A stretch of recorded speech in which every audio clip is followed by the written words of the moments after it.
মির্জা ফখরুলের রাজনৈতিক পথ চলা কি শেষ?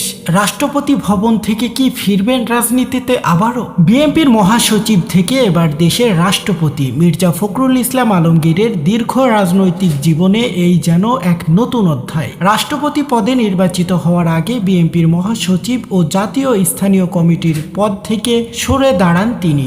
এরপর জাতীয় সংসদে অনুষ্ঠিত নির্বাচনে 255 ভোট পেয়ে দেশের 23তম রাষ্ট্রপতি নির্বাচিত হন মির্জা ফখরুল ইসলাম আলমগীর। বিদায়ের মুহূর্তটি ছিল আবেগ ঘন। বিএনপির সংসদীয় দলের সভায় বক্তব্য দিতে গিয়ে তিনি বারবার কান্না করেন, বারবার কান্নায় ভেঙে পড়েন। তিনি স্মরণ করলেন দলের প্রতিষ্ঠাতা জিয়াউর রহমান ও চেয়ারপারসন খালেদা জিয়াকে। কৃতজ্ঞতা জানান দলের চেয়ারম্যান ও প্রধানমন্ত্রী তারেক রহমানকেও। সহকর্মীদের উদ্দেশ্যে মির্জা ফখরুল ইসলাম বলেন, দায়িত্ব পালনকালে তার কোনো ভুল হয়ে থাকলে কিংবা অজান্তে কারো মনে আঘাত দিয়ে থাকলে তিনি ক্ষমা প্রার্থী। তবে প্রশ্ন থেকে যাচ্ছে, রাষ্ট্রপতি হিসাবে দায়িত্ব শেষ হওয়ার পর তিনি কি আবারও সক্রিয় রাজনীতিতে ফিরবেন? বর্তমান বাস্তবতায় এর নিশ্চিত উত্তর নেই, কারণ রাষ্ট্রপতি পদে থাকাকালীন তাকে সাংবিধানিকভাবে নিরপেক্ষ অবস্থানে দায়িত্ব পালন করতে হবে।